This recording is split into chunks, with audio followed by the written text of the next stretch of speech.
हज़रत मूसा अलैहिस्सलाम के दुनिया में आने से पहले फ़िरौन को किसी ने खबर दी थी बनी इस्राएल लोगों में से एक लड़का जल्द ही पैदा होगा। उसके पैदा होते ही फ़िरौन का सारा साम्राज्य खत्म हो जाएगा। ये बात सुनकर फ़िरौन घबरा गया और उसने अपनी सेना को आदेश दिया कि हर बनी इस्राएल के घरों की तलाशी करो और जहां बच्चा दिख रहा है उसे मार दो। फ़िरौन सिर्फ बेटों को मारना चाहता था, बेटियां होने पर वह उन्हें छोड़ देता था। फ़िरौन का आदेश मिलते ही सिपाही बनी इस्राएल के घरों की तलाशी में निकल गए और एक एक करके उनके बच्चों का कत्ल करना शुरू कर दिया।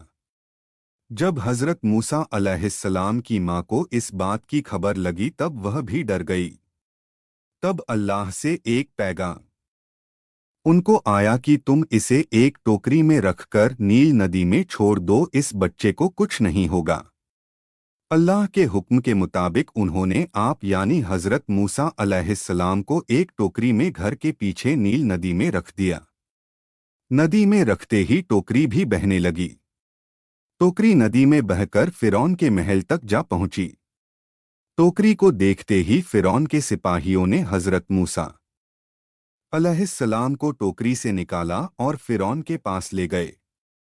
महल पहुंचते ही फ़िरौन की बीवी ने आप यानी हज़रत मूसा अलैहिस्सलाम को पहचान लिया और कहा कि ये बनी इस्राइल के घर का ही बेटा है जिससे हमें खतरा है।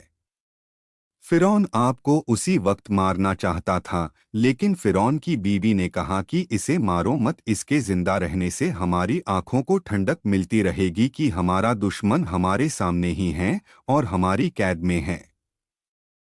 हो सकता है ये हमारे लिए खुशनसीब बच्चा हो। फ़िरौन ने उसकी बीवी की बात मान ली और आपको अपने महल में रख लिया। जब आपको भूख लगी थी तब फ़िरौन ने उसके यहाँ काम करने वाली औरतों को बुलाया और कहा कि इस बच्चे को दूध पिलाओ, ये भूखा है और रो रहा है। लेकिन अल्लाह की कुदरत देखो, कोई भी औरत आपको दूध नहीं पिला पा रही थी, सारी औरतें दूध पिलाने में नाकाम रही।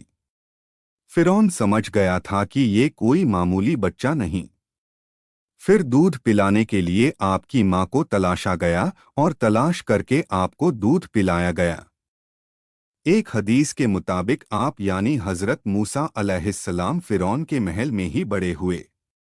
यहाँ तक ही 18 साल के जवान भी उसी महल में हुए। आपने ने हज़रत शोएब की बेटी सफुरा से शादी भी की। हज़रत मूसा अलैहिस्सलाम ने बड़े होकर लोगों को समझाया कि फ़िरौन की पूजा करना बंद करो और एक अल्लाह की इबादत में यकीन करो।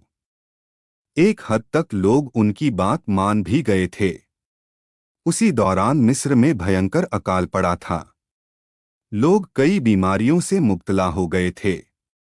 सारे लोग हज़रत मूसा अलैहिस्सलाम के पास पहुँचे और कहा कि हम आपके कहने पर चलेंगे और वादा किया कि वह एक अल्लाह की ही इबादत करेंगे।